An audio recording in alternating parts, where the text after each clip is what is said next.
Está conosco Luiz Maurício Rezende, com quem vamos conversar sobre o processo da morte. No Momento Espírita, vamos ver a mensagem com o título Senha.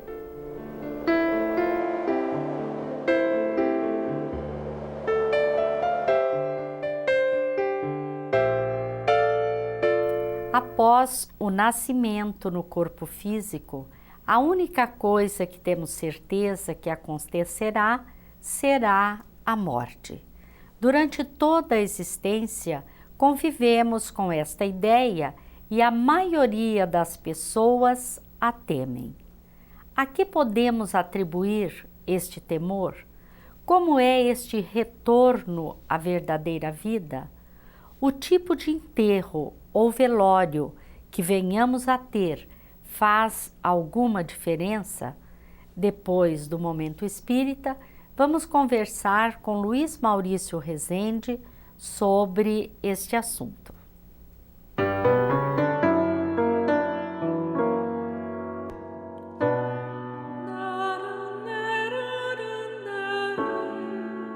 Quando o mensageiro celeste anunciou a boa nova aos pastores no campo, assim se expressou: Eis que vos anuncio uma grande alegria que terá todo o povo. Nasceu na cidade de Davi o Salvador, que é o Cristo Senhor. E ante o assombro dos ouvintes, que com certeza deveriam estar assim indagar onde exatamente estaria o menino, como o reconheceriam, arrematou: E eis o que vos servirá de sinal. Encontrareis um menino envolto em panos e deitado numa manjedoura. Os magos, por sua vez, viram surgir a estrela e a seguiram, até adentrarem a cidade. E como assinala o evangelista Mateus, entrando na casa, encontraram o menino com Maria, sua mãe, e prostrando-se, o adoraram. Nos tempos primeiros, os seguidores de Jesus se identificavam uns aos outros, desenhando no chão, na pedra, a figura de um peixe. Mais tarde, o símbolo da cruz passou a identificar os seguidores do Cristo. Eles a portavam ao pescoço, à cintura, ou entre seus pertences. Quando o grande Gamaliel, rabino de Israel, foi visitado por Saulo de Tarso após a sua radiosa visão do Cristo na estrada de Damasco, lhe entregou o original dos escritos de Mateus. A preciosidade lhe fora presenteada pelo apóstolo Pedro quando visitara a Casa do Caminho em Jerusalém. Acreditava Gamaliel que esses originais seriam o passaporte para a entrada de Saulo na Casa do Caminho no futuro. Ou seja, ao vê-los, Pedro reconheceria que Gamaliel acreditava na conversão de Saulo às fileiras de Jesus. Em todos os tempos, as casas reais e as dinastias estabeleciam os símbolos que as haveriam de identificar. A flor de lis representou a realeza francesa. Estilizada, foi utilizada como símbolo do priorado de Sião, sociedade que remonta ao ano de 1099.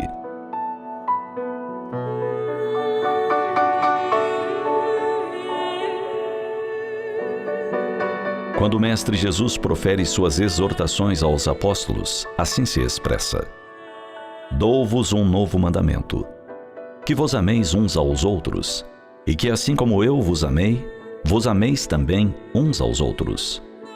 Nisto conhecerão todos que sois meus discípulos, se tiverdes amor uns aos outros. Eis a senha pela qual os seguidores de Jesus devem ser reconhecidos em todos os tempos. Nem pela empáfia, nem pelo orgulho, nem pelo se expressar de forma extraordinária, nem por dominar de memória todos os textos da Boa Nova. Somente pelo amor. E como diz o Espírito Lázaro em O Evangelho segundo o Espiritismo, quando Jesus pronunciou a divina palavra, amor, os povos sobressaltaram-se e os mártires, ébrios de esperança, desceram ao circo.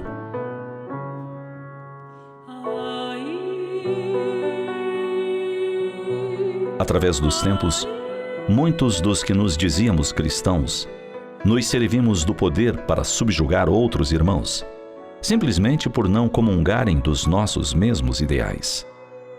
É tempo de revermos nossas condutas e de aprofundarmos reflexões sobre o pensamento do Cristo.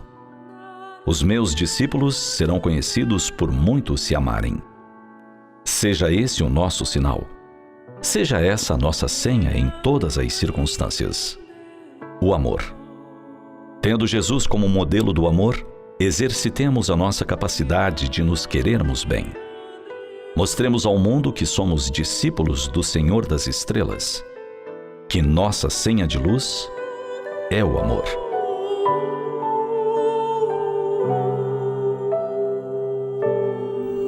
Senha é o título desta mensagem que está no CD número 26. Os CDs Momento Espírita são produzidos pela Federação Espírita do Paraná e podem ser adquiridos através do site momento.com.br. Luiz Maurício Rezende, que é membro do Conselho Federativo Estadual da Federação Espírita do Paraná, palestrante espírita da cidade de Ponta Grossa, é nosso convidado de hoje para falarmos sobre a morte. Olá, Luiz Maurício, é uma alegria muito grande ter você aqui conosco. E eu vou lhe dar uma notícia. Você vai morrer. Todos nós vamos morrer. No entanto, por que todos tememos a morte? Parece uma incoerência, não é, Ivone? Exatamente como você acaba de falar, existe um fatalismo único na existência. Iremos morrer.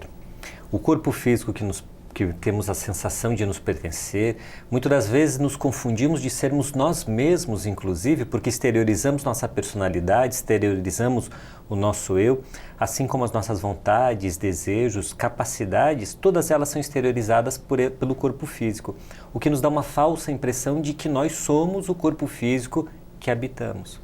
Mas eles têm, como ele sofre material, ele sofre as injunções da matéria, ele sofre o peso dos anos, então nós vemos ao longo do tempo o corpo modificar-se. Na infância ele vai desenvolvendo-se, vai atingindo a idade jovem, amadurece, vai envelhecendo, perecendo, tendo as suas dificuldades naturais. É um processo que toda a matéria sofre. Uma casa, ela passa pelo mesmo processo, uma cidade passa pelo mesmo processo, o planeta passa por esse processo. E nós, muitas das vezes, nos confundimos. Eu estou envelhecendo, mas a minha mente continua lúcida. É claro e explícito nessa frase de que a nossa mente é quem somos nós, o espírito imortal que habita esse corpo. Por isso nós não envelhecemos, somos imortais.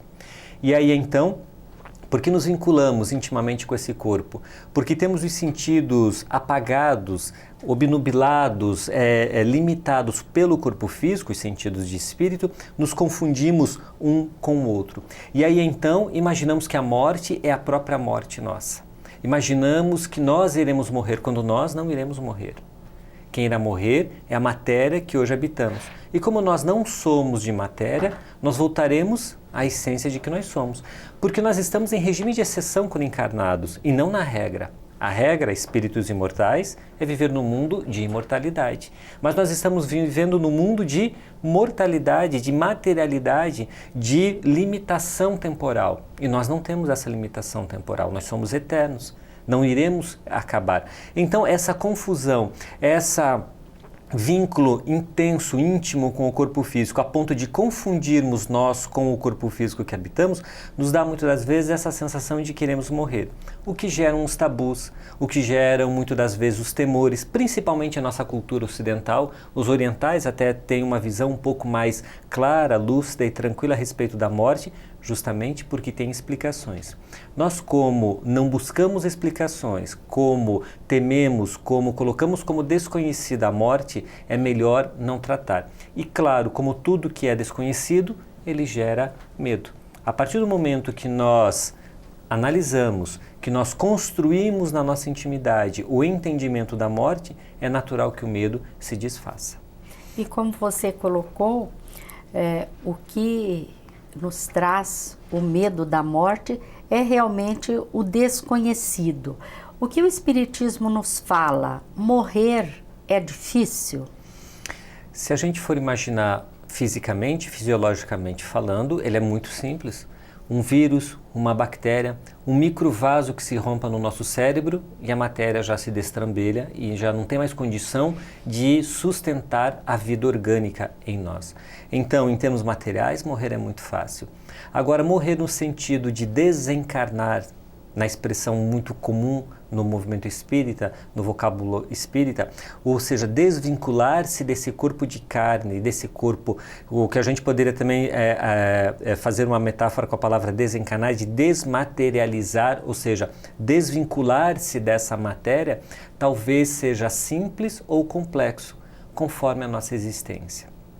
Quando Jesus nos fala que aonde estiver nosso tesouro, aí estará nosso coração, ele nos remete a essa ideia de que se os nossos valores estão vinculados ao mundo físico, ao mundo material, se os nossos valores, ou seja, aquilo que passa no nosso coração, na nossa mente, são coisas que não transcendem a matéria e que ficam restritas ao mundo material, é natural que eu estou construindo algemas, eu estou acorrentando-me a um mundo que não me pertence. Nessa ilusão de que encher as mãos é o suficiente para ser feliz.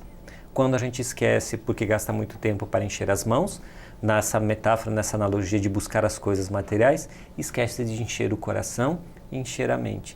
E aí então, quando nós nos vemos de súbito, porque quem assim age nunca se prepara para a morte, então sempre a morte, seja nos 50, nos 80 ou nos 100 anos, ela sempre vai vir de súbito. Quando nós nos vemos de súbito desvinculados do corpo físico, nós nos vemos ao mesmo tempo muito vinculados à matéria, porque os nossos valores estão aqui, o nosso coração estará aqui. E esse processo então de nos desvincularmos dessa matéria será tão longo, penoso, desafiador, quão vinculado e profundo sejam as nossas raízes neste mundo que não nos pertence.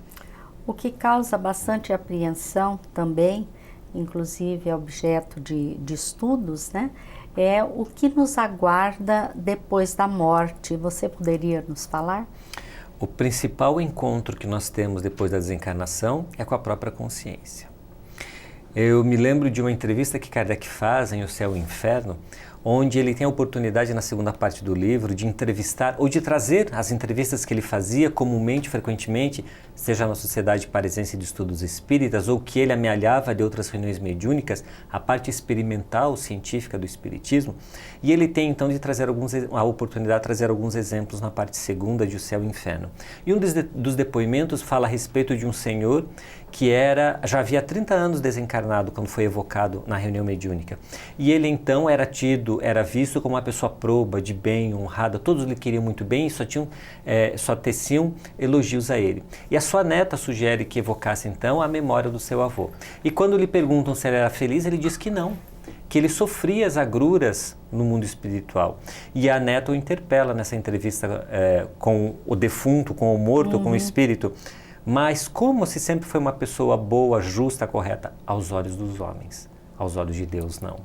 Então, nós aguardaremos esse inevitável encontro com a própria consciência, que é onde estão escritas as leis de Deus, que é onde está escrito o parâmetro de justiça, de corretamente agir, de ser coerente com as leis de Deus, que são leis de amor, que são leis de justiça. Então, todos os nossos desvios, mesmo que não prescritos nos códigos civis, nos códigos humanos, mesmo que escondido aos olhos da justiça ou de outrem, a nossa consciência, nós enfrentaremos a esse tribunal.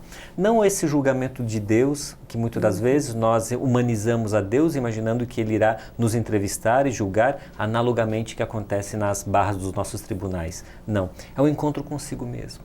É o encontro com os erros, os tropeços, assim como com os acertos, com o bem agir. Então nós encontraremos a nós mesmos depois da morte. Esse é o primeiro inevitável encontro. Logo, a felicidade ou a desdita desse encontro será proporcional do bem conduzir-se à consciência ou escamotear, amotecer, esquecer a própria consciência. Esse é o nosso grande desafio. Por isso, agir de maneira coerente, lúcida, no nosso dia a dia aqui, são as sementes que nós estamos plantando para o nosso reencontro, logo mais, consigo mesmo, primeiramente. Seria um tirar da máscara.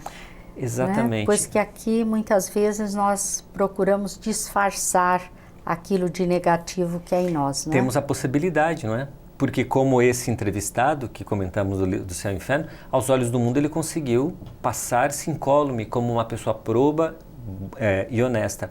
Mas ele sofria dificuldades porque se percebia, encontrava erros, deslizes que não deveria ter cometido e hoje a consciência lhe acusa. E também encontraremos, depois da própria consciência, aquelas dificuldades que nós amealhamos. Aqueles que fizeram mal, que prejudicaram, que usurparam, que roubaram, que conspurcaram consciências, que abortaram ideais, que desviaram caminhos, encontrarão as suas vítimas. Muito delas agora na posição de algozes, quando não conseguiram perdoar.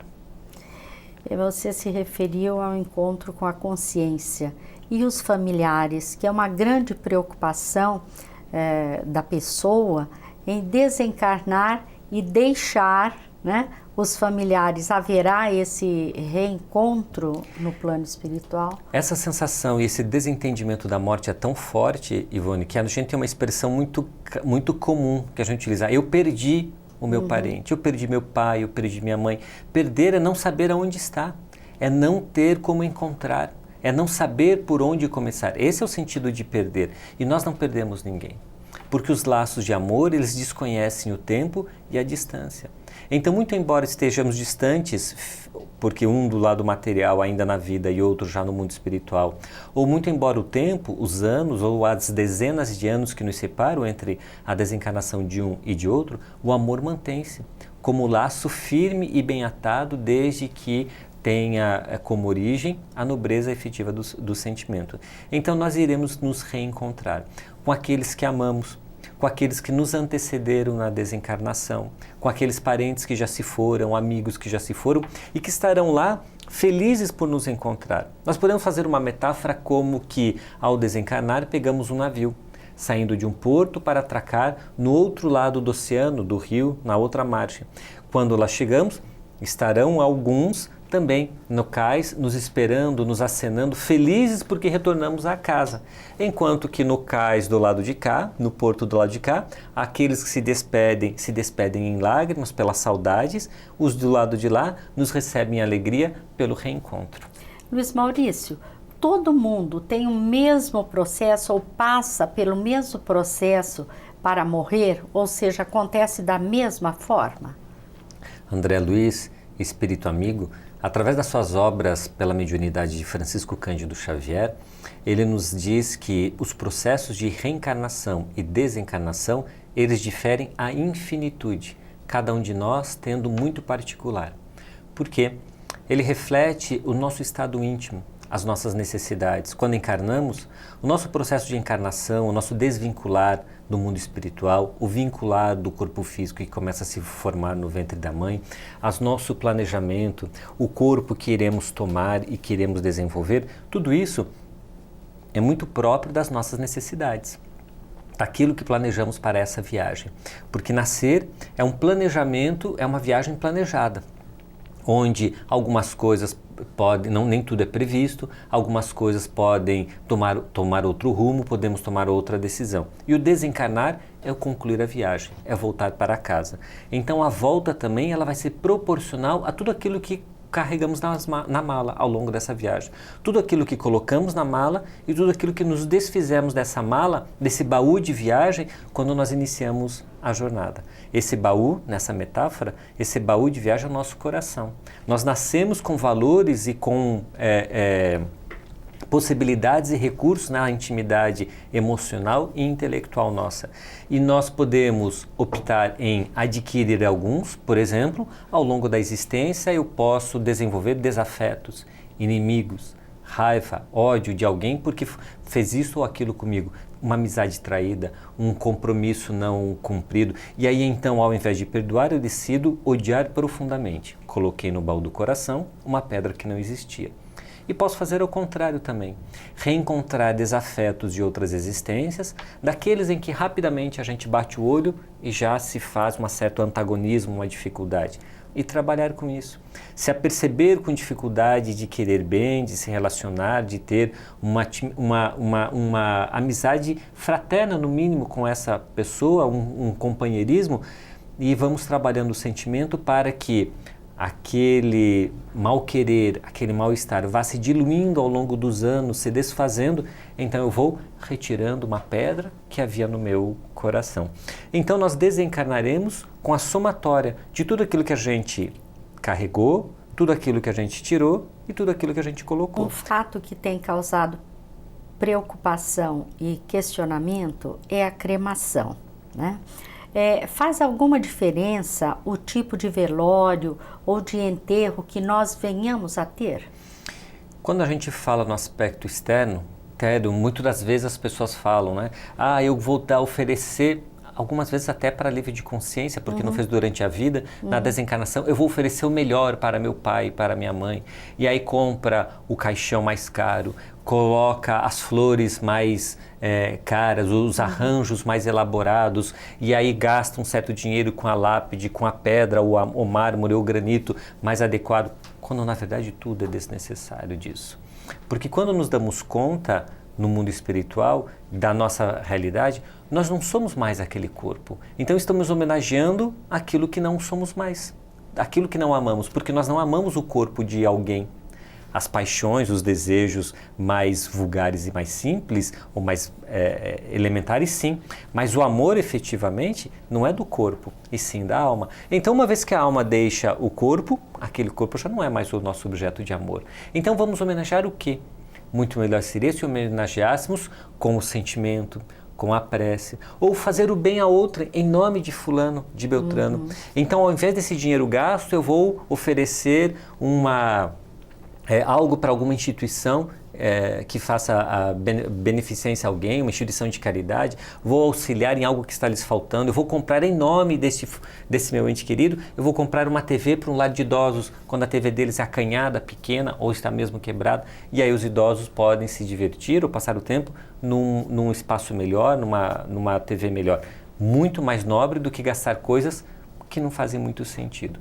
Lembrando que muitas das vezes a gente faz isso para aplacar um processo de culpa, porque durante a vida não fomos o filho que deveríamos ser, o companheiro que deveríamos ser. Então, melhor estarmos inteiros com este que enquanto ele caminha conosco, para que quando ele parta, nós temos a consciência tranquila que bem fizemos tudo o que podíamos e não precisamos mais gastar dinheiro com coisas fúteis. Se quisermos homenageá-lo, que homenageemos com os nossos pensamentos, com a nossa prece e com a nossa ação no bem em seu nome.